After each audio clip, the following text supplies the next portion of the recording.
kita tetap harus belajar sampai pukul 13.50 ya. Masih semangat? Masih.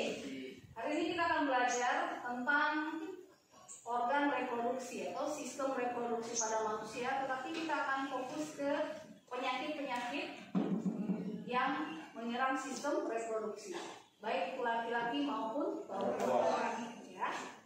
Tempoh hari kita sudah belajar tentang bagaimana satu sel kemudian menjadi zigot, menjadi embrio, lalu berkembang di dalam rahim hingga menjadi janin dan bayi yang siap untuk dilahirkan maupun ujang-ujang ya, baik laki-laki maupun perempuan. Karena organ reproduksi itu rentan terhadap berbagai macam penyakit.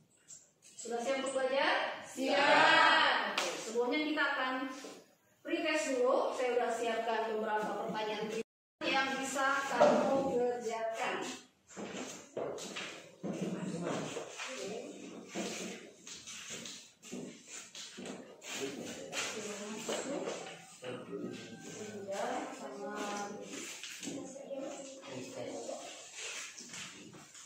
Silakan mulai dari sekarang.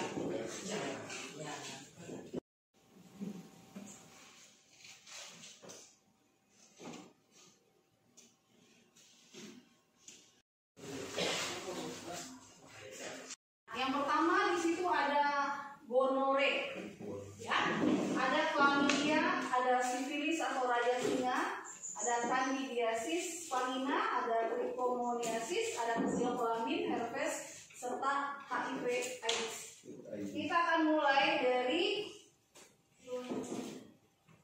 HIV/AIDS dulu. Nah, itu adalah gambar virusnya, ya, gambar virus dari virus HIV yang bisa menginfeksi manusia dan dia menyerang sistem kekebalan tubuh kita. Jadi kalau biasanya kena flu, batuk, pilek kita kan kuat ya. Kayak saya lagi demam nih, lagi flu, lagi batuk-batuk tapi masih kuat. Seseorang yang menderita HIV yang dalam tubuhnya ada virus HIV dan menyebabkan penyakit AIDS, maka dia sistem kekebalan tubuhnya akan menurun. Dia nggak bakalan kuat dengan serangan penyakit, walaupun itu hanya penyakit-penyakit ringan aja. Karena ibaratkan tentara ya, di bangsa kita ini tentaranya siapa? TNI kan? Ya.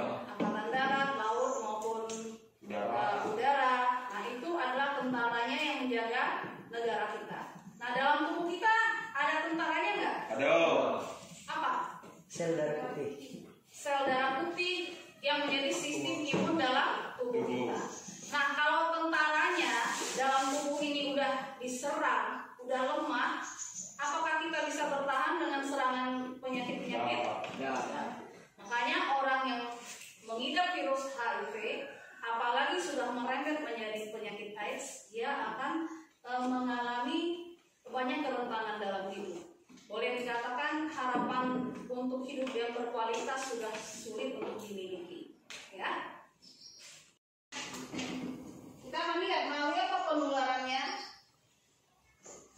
Nah, ini tadi penyakit AIDS. Jadi penyakit AIDS itu Acquired Immune Deficiency Syndrome. Penyakit yang disebabkan oleh virus HIV. Jadi ada seseorang dia mengidap virus HIV, tapi belum tentu dia mengidap penyakit AIDS. Berarti penyakitnya, virusnya itu belum terlalu menginfeksi, ya. Tapi apabila ada seseorang yang mengidap penyakit AIDS, berarti dia dalam tubuhnya ada virus HIV. Kita tadi sudah melihat bagaimana virus HIV dan penyakit AIDS. Sekarang saya mau tanya, ada yang tahu nggak bagaimana penularan virus HIV dan penyakit AIDS? Silakan tunjuk tangan. Saya nih. Oke, coba Asa. Setahu kami penyakit HIV itu bisa menular dari berhubungan seksual bebas, dari ibu yang hamil terus menular ke bayinya, terus dari jarum suntik pemakaian dengan orang yang terkena penyakit HIV, sama dari transfusi darah. Oke, menurut Chelsea bagaimana? Saya sependapat dengan Oke, pendapat Muzamil bagaimana? Pendapat juga. Pendapat juga, berarti seks bebas. Oh, seks bebas.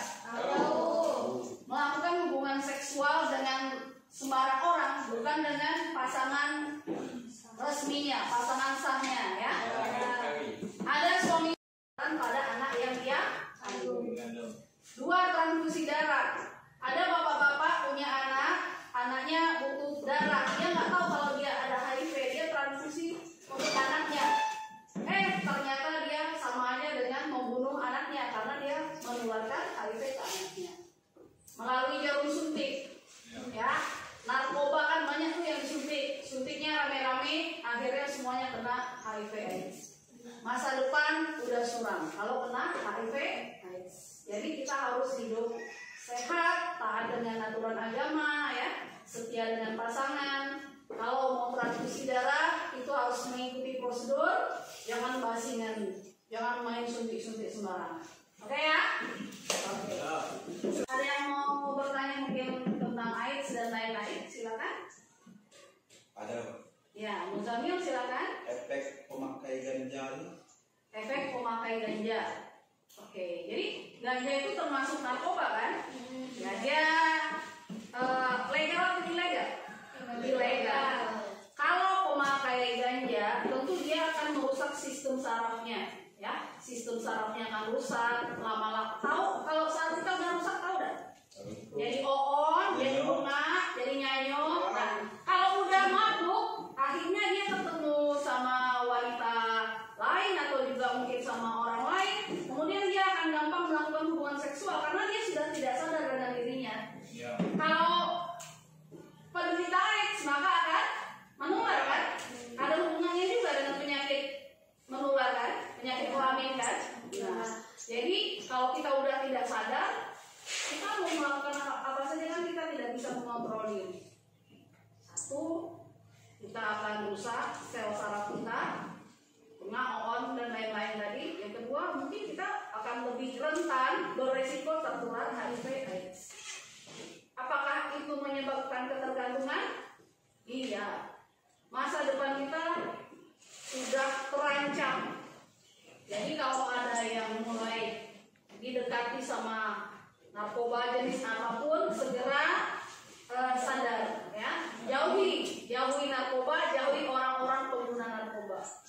Ya, jauhi pengguna narkoba. Tidak baik berteman dengan orang-orang yang nantinya akan membuat diri kita hancur masa depan kita. Oke ya?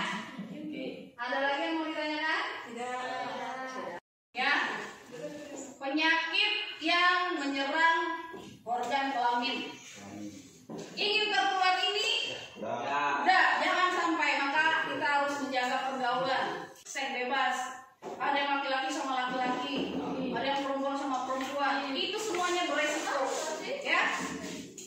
Banyak kan bencong-bencong yang berkeliaran. Nah, itu adalah predator. Predator yang akan menularkan penyakit kelamin sama kamu. Jadi harus jaga pergaulan. Oke, penyakit menular seksual yang berikutnya. Ini adalah penyakit yang diidap atau yang mengancam perempuan atau wanita. Ya. Ini kanker serviks. Banyak merenggut nyawa wanita. Ya. Ada yang tahu nggak penyebab kanker serviks apa? Ada yang tahu? Chelsea? Virus HPV. Oke. Sekarang kebetulan hari ini di sekolah anak saya di SD ya, itu lagi ada imunisasi, ada vaksin HPV gratis. Itu diberikan untuk pencegahan kanker serviks. Nah, kita akan pelajari bagaimana penularannya, bagaimana gejala-gejalanya supaya anak-anak, terutama anak yang putri bisa mendeteksi ya.